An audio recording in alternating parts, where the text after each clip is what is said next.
এই মুহূর্তের সব থেকে বড় খবর, কৃষক বন্ধু প্রকল্প নিয়ে এলো বিরাট বড় আপডেট। কৃষক বন্ধু প্রকল্পের প্রথম কিস্তি অর্থাৎ খরিফ মরশুম টাকা কবে থেকে দেওয়া হবে সেই বিষয়ে কিন্তু সঠিক আপডেট জানানো হয়েছে। এছাড়াও প্রধানমন্ত্রী ফসল বীমা যোজনা কিন্তু চালু হয়ে গেছে। তো কবে থেকে আবেদন শুরু হবে বা কতদিন চলবে এই আবেদন প্রক্রিয়া, কারা কারা আবেদন করতে পারবে সেই বিষয়ে কিন্তু সঠিক আপডেট জানানো হয়েছে। এছাড়াও কৃষক বন্ধু এবং পিএম কিষাণ প্রকল্পের টাকা যারা দুর্নীতি করে পেয়েছে তাদের কিন্তু সরকারকে টাকা ফেরত দিতে হবে।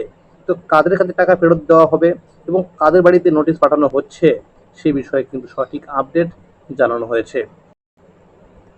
কৃষক বন্ধু প্রকল্প বন্ধ হচ্ছে না, জানালেন মুখ্যমন্ত্রী। তার জন্য পূরণ করতে হবে নতুন ফর্ম। 31শে জুলাইয়ের মধ্যে সেই কাজ শেষ হবে।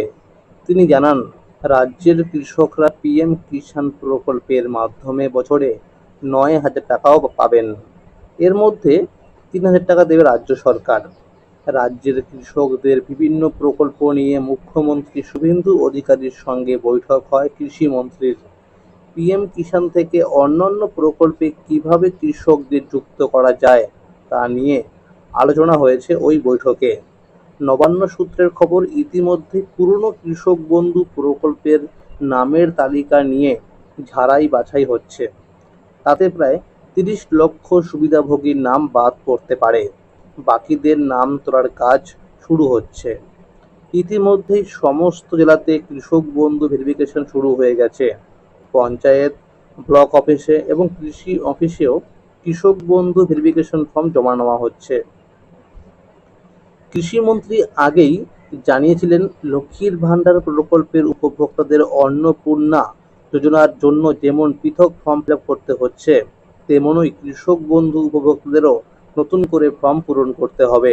কারণ কৃষক বন্ধু তালিকাতেও লক্ষ্মীর ভাণ্ডারের মতোই প্রচুর ভুয়ো নাম রয়েছে। ফলে তালিকায় ঝাড়াই বাছাইয়ের প্রয়োজন আছে। এবার সেই কথা মতো শুরু হয়েছে কাজ। ভেরিফিকেশনে দেখা যাচ্ছে প্রচুর উপভোক্তার নাম বাদ যাচ্ছে। অনেকের জমির কাগজপত্র নেই, আর অনেকের জমির কাগজপত্রের সঙ্গে তার নামের কোনো মিল নেই। যাদেরকে ফর্ম ফিল আপ করতে হচ্ছে তাদের নামের লিস্ট কৃষি অফিসে, পঞ্চায়েত অফিসে এবং ব্লক অফিসে দেওয়া হয়েছে। এই লিস্টে নাম থাকলে তবেই ফর্ম ফিল আপ করতে হবে। তবে নোটিশে বলা হয়েছে, যে সমস্ত কৃষকরা কেন্দ্রীয় সরকারের পিএম কিষাণ প্রকল্পে টাকা পান তাদেরকে এই ভেরিফিকেশন ফর্ম জমা করতে হবে না। এই ভেরিফিকেশন ফর্ম জমা করার ফলে প্রকৃত যোগ্য কৃষকদের চিহ্নিত করা যাবে এবং মৃত কৃষকদের শনাক্তকরণ করা যাবে।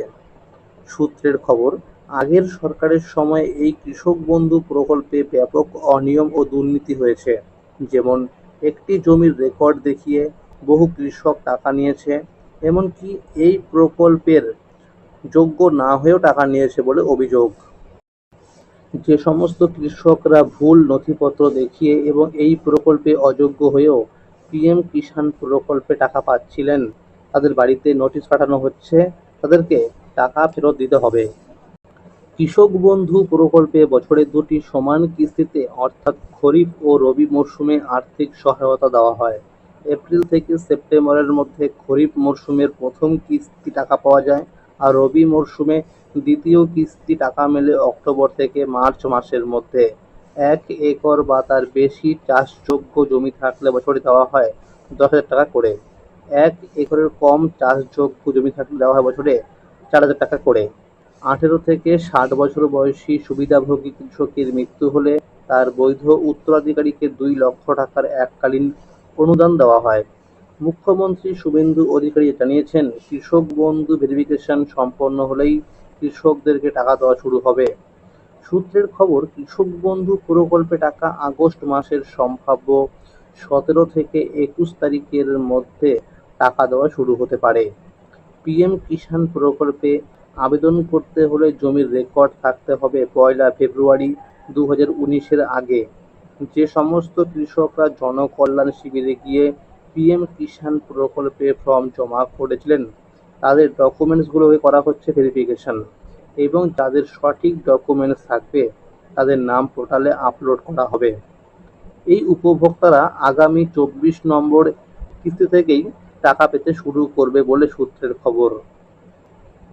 অর্থাৎ প্রতি কিস্তিতে মিলবে ৩,০০০ টাকা করে। অধিকাংশ কৃষকরাই বলছে এই সরকার থাকলে অবশ্যই আমাদের কৃষক বন্ধু প্রকল্পে টাকা বাড়বে। প্রধানমন্ত্রী ফসল বীমা যোজনা ২০২৬ চালু, ১৫ জুলাই থেকে আবেদন শুরু হয়েছে। পশ্চিমবঙ্গের কৃষকদের জন্য বড় সুখবর।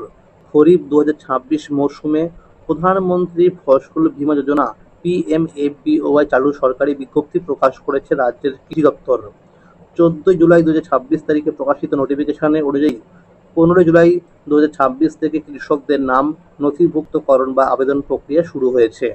এবার শুধুমাত্র দুটি ফসল ধান, আউশ ও আমন সহ এবং খরিফ ভুট্টা এই প্রকল্পের আওতায় থাকবে।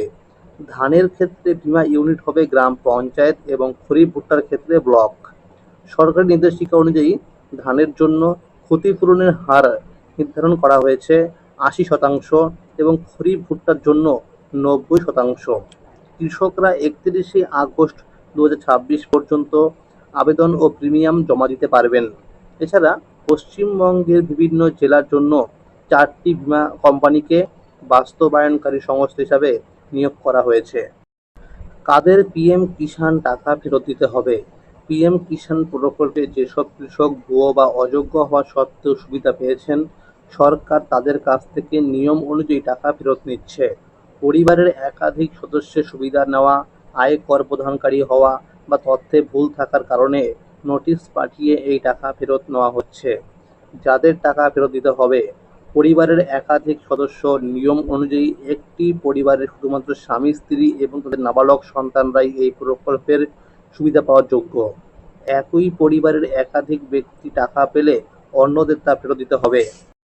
আয়কর দাতা: যে সকল কৃষক আয়কর বা ইনকাম ট্যাক্স দেন তারা এই প্রকল্পের যোগ্য নন।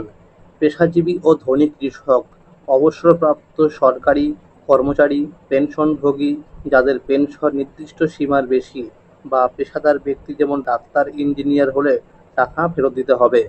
ভুল তথ্য ও জালিয়াতি: ভুল তথ্য দিয়ে বা ভুয়া দলিল দেখিয়ে টাকা তুললে সম্পূর্ণ টাকা ফেরত দিতে হবে। কিভাবে টাকা ফেরত দেবেন? সরকার টাকা ফেরত দেওয়ার জন্য নোটিশ বা বার্তা পাঠাচ্ছে। টাকা ফেরত দেওয়ার দুটি প্রধান উপায় আছে। ১. ব্যাংকের মাধ্যমে। আপনি আপনার সংশ্লিষ্ট ব্যাংকে গিয়ে টাকা রিভার্স বা ফেরত দেওয়ার জন্য অনুরোধ করতে পারেন। তো বন্ধুরা, যাদের নোটিশ দেওয়া হচ্ছে সেই নোটিশে লেখাই রয়েছে তাকে কত টাকা রিফান্ড করতে হবে। ২ নাম্বার, অনলাইন পোর্টাল। কৃষি দপ্তরের নির্ধারিত ভারত কোষ পোর্টালে গিয়েও সরাসরি টাকা জমা দেওয়া যায়। সূত্রের খবর, শুধুমাত্র পিএম কিষাণ প্রকল্পই নয়, বেশ কিছু জেলায় কৃষক বন্ধু প্রকল্পের উপভোক্তাদের নোটিশ পাঠানো হচ্ছে। তাদের থেকেও টাকা ফেরত নেওয়া হবে। যারা একটি জমির রেকর্ড দেখিয়ে অনেক টাকা নিয়েছে, যারা এই প্রকল্পের যোগ্য নয়, তাদেরকেও নোটিশ দেওয়া হচ্ছে। তো বন্ধুরা, এখন যে হচ্ছে কৃষক বন্ধু ভেরিফিকেশন ফর্ম জমা নেওয়া, এখানে কিন্তু অনেকেই ধরা পড়ে যাচ্ছে যে একটি জমির রেকর্ড দেখিয়ে অনেকেই টাকা নিয়েছেন এই কৃষক বন্ধু প্রকল্পের। তো আজকের এই ছিল আপডেট। এইরকম আরও নতুন নতুন আপডেট সবার আগে পেতে হলে চ্যানেলটিকে অবশ্যই মনে করে সাবস্ক্রাইব করে রাখবেন এবং সকলের কাছে শেয়ার করে দেবেন। আর যদি ভিডিওটি ভালো লেগে থাকে অবশ্যই একটি লাইক করে দেবেন। ধন্যবাদ।